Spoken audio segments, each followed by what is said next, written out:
তোমাদের বাড়িতে যাদের বাচ্চা আছে তারা সবাই জানো যে বাইরের জিনিস খেতে ওরা কতটা ভালোবাসে। আমার ছেলে যেরকম পিৎজা খাওয়ার জন্য পাগল, কত আর ডমিনোজে পিৎজা দেবো, তাই জন্য বাড়িতেই বানিয়ে নিলাম পিৎজা। ক্যাপসিকাম, পিৎজা স্লাইস, হ্যাম আর মোজারেলা চিজ, এই 4টে জিনিসই বাইরে থেকে আনতে হলো, বাকি সব মোটামুটি আছে। তো ক্যাপসিকামগুলো কেটে নিলাম, একটা তাওয়াতে তেল দিয়ে ক্যাপসিকামগুলো অল্প ভেজে নিলাম নুন আর পার্সলি দিয়ে। তেলটা একটুখানি অল্প আঁচ করতে হবে, না হলে ক্যাপসিকাম পিৎজার ভেতরে একদম সেদ্ধ টাইপের হয়ে গেলে তো ভালো লাগে না, নেতিয়ে পড়লে।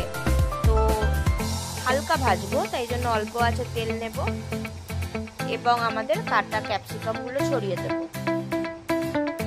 পিৎজা একটু রং বেরঙের না হলে ভালো লাগে, তাই জন্য আমি ইয়েলো কালার আর রেড কালারের দুরকম রঙের দিয়েছি। বাচ্চাদেরও রং বেরঙের খাবার খেতে কিন্তু সব থেকে ভালো লাগে।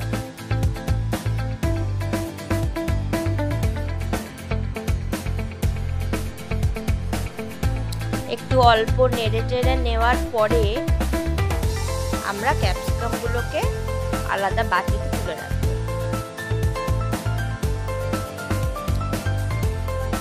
এটা করার সময় মনে রাখবে ক্যাপসিকামগুলো কিন্তু আমি লম্বাভাবে কেটেছি, তোমরা চাইলে কুচি কুচি করেও কাটতে পারো, সেটা তোমাদের যেরকম পছন্দ বা তোমার বাচ্চার যেরকম পছন্দ তার উপরে ডিপেন্ড করছে।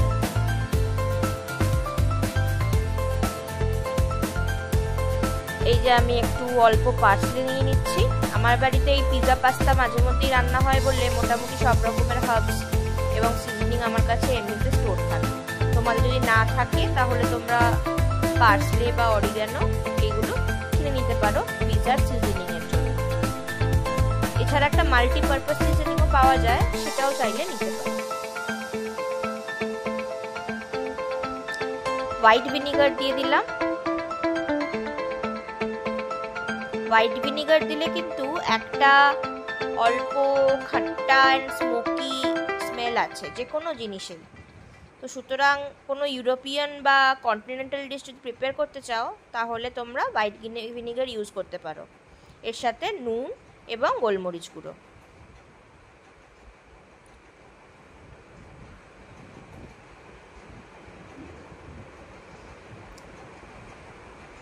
হালকা নেড়ে এবার আমি আমার ক্যাপসিকাম মিক্সটা আলাদা করে সরিয়ে রাখবো।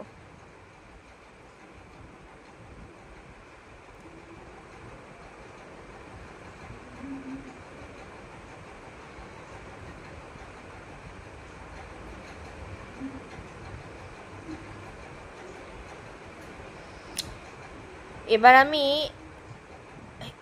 তেল নিয়ে নেব কড়ায়, আঁচটা একটু কমিয়ে দেব কারণ এতক্ষণে অনেকটাই গরম হয়ে গেছে তাওয়া। এরপরে আমি যে হ্যামগুলো কিনে এনেছি ফ্রোজেন, সেগুলো আগে আমি কিছুক্ষণ রেখে দিয়েছিলাম যাতে থ করে যায়, কারণ একদম যখন ব্লিঙ্কিট দিয়ে গেল তখন একদম হার্ড ছিল। তো তারপরে আমি এই 2 থেকে 3 মিনিট মতো এগুলোকে একটু ভেজে নেব। প্রথমটা বের করতে গিয়ে ছিঁড়ে গেছিলো, তো এমনিতেও তো পিৎজাতে আমি কেটে কেটেই দেবো, তাই এটাকে আমি ইউজই করে নিলাম।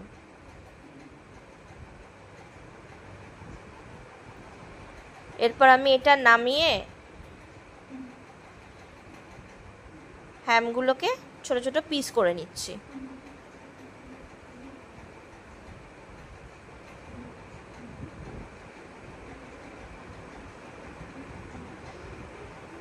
লম্বা লম্বা পিস করে কাটছি, তোমরা চাইলে ছোট ছোট পিসও করতে পারো। আমার যে পিৎজাটা আছে এটা কিন্তু ওই গোল পিৎজা আমি নিই না, কারণ আমার ওগুলোকে আবার হয়ে যাওয়ার পরে কাটতে অসুবিধা হয়, তাই জন্য এরকম স্কোয়ার টাইপ পিৎজা পাওয়া যায়, 4 পিসের পাওয়া যায়, তো এটাই আমি নিই। তাতে আমার একবারে যা পিৎজা ডো আসে সেটা ইউজও হয়ে যায়, ফ্রিজে রাখতে হয় না, এবং কাটারও অসুবিধে যেটা হয় কাটতেও সেটা ফেস করতে হয় না। তো এরকম আলাদা আলাদা করা থাকে, তো যে যারটা তুলে খেয়ে নিতে পারে। তো আমি এই প্লেটটাতে এটাকে সাজাচ্ছি, এটাকেই আমি ওভেনে ঢোকাবো। তো এর ভেতরে আমি পিৎজা পাস্তা মিক্স মার্কেটে রেডিমেড পাওয়া যায়, সেটাই ইউজ করছি। তোমরা চাইলে এই মিক্সটা বাড়িতেও বানাতে পারো। টমেটো সস, চিলি সস এবং গার্লিক চাটনি এগুলোকে ইউজ করে আর পিৎজা সিজনিং দিয়েও এটাকে তৈরি করা যায়। এরপর আমি যে হ্যামগুলোকে কেটে রেখেছিলাম সেগুলোকে পিৎজার মধ্যে ওরমভাবে সাজিয়ে দিলাম।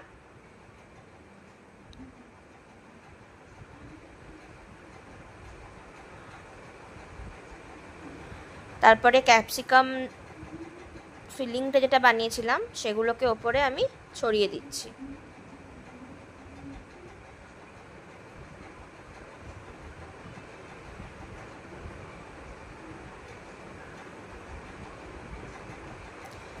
এরপর আমার pizza seasoning, all purpose seasoning আমি ইউজ করি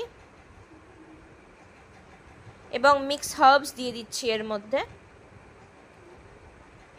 এরপর মজারেলা চিজ, এগুলো গ্রেটেডই আসে, সেগুলোকে আমি ছড়িয়ে দিচ্ছি, কারণ আমার গ্রেটিং করতে অসুবিধা হয়, তাই জন্য আমি গ্রেটেডগুলোই কিনি। কারোর যদি বেশি চিজ খেতে ইচ্ছা করে তাহলে তোমরা কিন্তু চিজ স্প্রেড ইউজ করতে পারো, বাট আমি খুব বেশি চিজ বাচ্চাকে খাওয়াই না, তাই জন্য আমি মজারেলা চিজ অল্প ছড়িয়ে দিলাম। এবার এটা চলে যাবে ওভেনে বেকিংয়ে, মোটামুটি 200 ডিগ্রিতে মিনিট 10 রেখে দিলেই আমার পিৎজা রেডি হয়ে যাবে। দেখো এটা আমার হোমমেড পিৎজা, মোটামুটি 10 থেকে 15 মিনিটের ভেতরে তোমরা এটা বানাতে পারবে। একটু জুম করিয়ে দেখিয়ে দিচ্ছি তোমাদের। এবার আমার ছেলের এটাকে খাওয়ার পালা।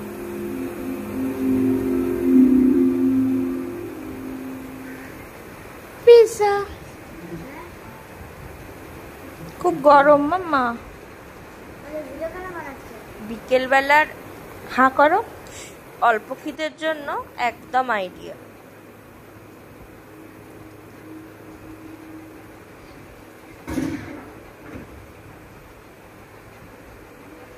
হাম করো।